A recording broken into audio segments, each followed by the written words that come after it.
Jenny LeClue Detectivu. As I have stated quite a few times, I love detective games. I will play some awful games just hoping the mystery is worth it. No better example of that than my last review. When I saw the screenshots of this, it looked like a point-and-click adventure mystery game. And actually, it sort of is. Don't expect the gameplay of like Monkey Island. All the gameplay you actually do is confined to very small areas. And this is actually a good thing. The title is more about the story than collecting some random object to combine it with another random object. You'll never need to worry about your inventory at all. The objects you pick up are usually used fairly quickly and have obvious uses. To quickly explain what this is, it's like what if Encyclopedia Brown decided to try and solve a murder. And I love it. For the most part, it didn't drag on sequences, and it really felt like everything made sense for the world, with the exception of the final part. The game really starts to slow down at the end, and it stretches out sequences that really should have been cut down. Mainly because where we were going really didn't make sense when you got there. The character of Jenny LeClue is actually pretty smart, and she should have found a more reasonable way of getting to her goal. The whole cave sequence feels out of place, and while the story makes a case why it's there, it feels unnecessary, as what she's trying to accomplish is easily done just through the sewers, and they're very easy to reach by staircase. That's how one character leaves. The story is about the writer of a book series named Jenny LeClue. He is being pressured by his publisher to do something extreme in his new book, or he's decided to cancel the book series. Usually Jenny's adventures are like minor crimes like stolen money, missing pets, or something really small time, as you would expect a children's book series would handle. The publisher wants the author to kill off one of the residents of the town, and the author just doesn't want to do it. The story is about him trying to make his publisher happy while keeping the story in the same vein as his previous works. He's very entertaining throughout the whole adventure. He likes to narrate what Jenny's thinking, or at least what he hopes she's thinking, as she often goes against his wishes. Kind of like two sides of a writer's mind. The one side that needs to keep things exciting, and the other one that wants to keep Jenny's world safe and somewhat boring. Now, the actual plot of the book is about Jenny LeClue, who stumbles onto a dead body. Was it an accident or murder?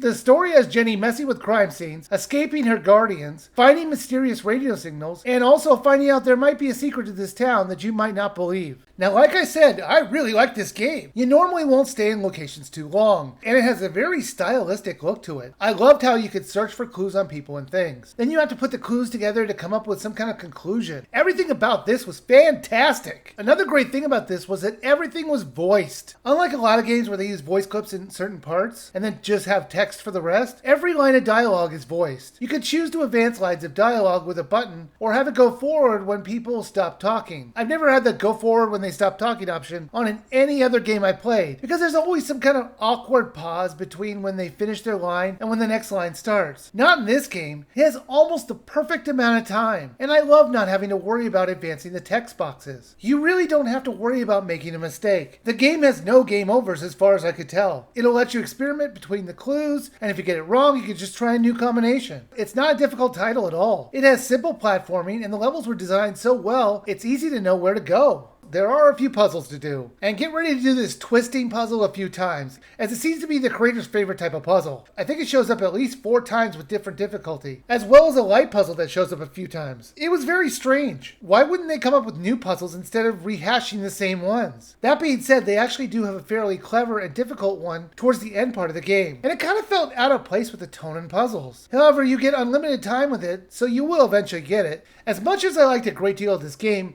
I'd be remiss if I didn't bring up the biggest problem with the title. This was a Kickstarter game, and it was planned to be 3 different games that would make up a whole story. However, they only got enough money to make one, as the other 2 games were like stretch goals. The creators did say that they would make it self-contained if they didn't get the stretch goals, which was actually great.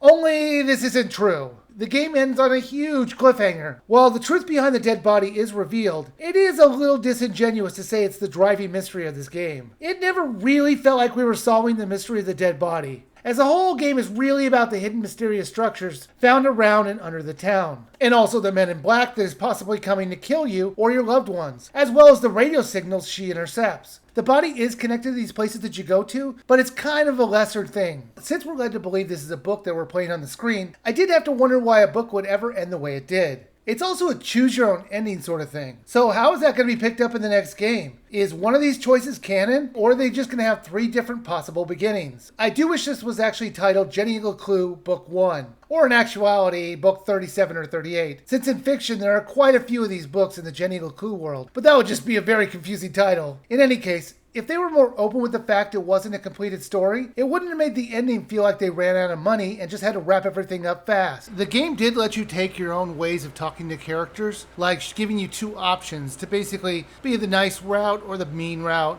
That was often the choice. I'm not really sure how much that really affected the gameplay. The title will take you about 10 to 12 hours, and that's pretty good for an adventure game. Jenny LeClue Detectivu is a great game. It's entertaining and funny at times, and has a compelling mystery with the men in black and mysterious structures you keep finding in our journey. The ending made me want more, and the abruptness of how it ended was a little disconcerting. When I went into this, I thought it was a full adventure. To find out it's only part of one was annoying, but it was still a fun game to play no matter what. And when the sequel comes out, I'll definitely buy it. Now, they're normally asking $24.99 for this, and if it was a full story, I could see it, but it's not. I did pick this up on sale for $2.99, and at that price, it's absolutely worth it. In fact, I think that's too low. $14.99 would be a totally fair price for this. Maybe a little bit more since it's fully voice acted. It felt like there was quite a bit of story left to be told. I hope when they make part 2, they re-release it and just have them all together, as this felt like it should have been one big story. And then I would say, yeah, it's worth $24.99 then. But until then, I would wait for this to go on sale.